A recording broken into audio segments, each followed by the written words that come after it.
Yes, we have to slew them. We no long top. Tisu masasa. Maponga minum.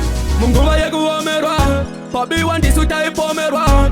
Muzi yiti koze maparo. Hapana muzi wataimbo rangarirwa. Panodiwa many power. Tipo bata iso wona tagufonerwa. Iwe slew them. Wakandi titi sando kubanda zitakuti. Panuwa makonto. Wakati nganga uguru mawafuritira. Aiwa iwa makonto. Wakaroro watoka wapuruzira. Panuwa makonto. Wakati ngeungewu watoka wafuritira. Aiwa iwa makonto.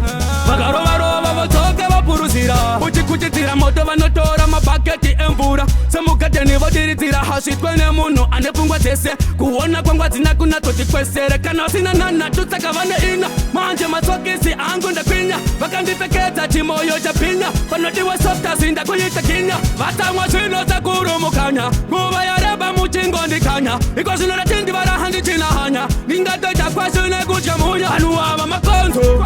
Wakati nganga uguru mawafuritira. Aiwa iwa makonto. Wakaroro watoka wapuruzira. Anuwa makonto.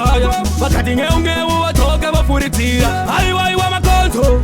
Wakaroro watoka wapuruzira. Munzira shitanda toto mamepo vachifuritira. Vadikona ndichikurumbira. Muvanu manyepo vachiparitira. Mkati wangu vanotodaka na kutochaimira. Avadi ndiyise matola muwangono dandise harurwa. Ndakabata mikrofoni ndichishaina. Ndiri kumberi tanzi tichipirisa. Anzi yangu iri bondo kupika imakaipa makaipa. Ende mune wanino. Ndakabata mikrofoni ndichishaina.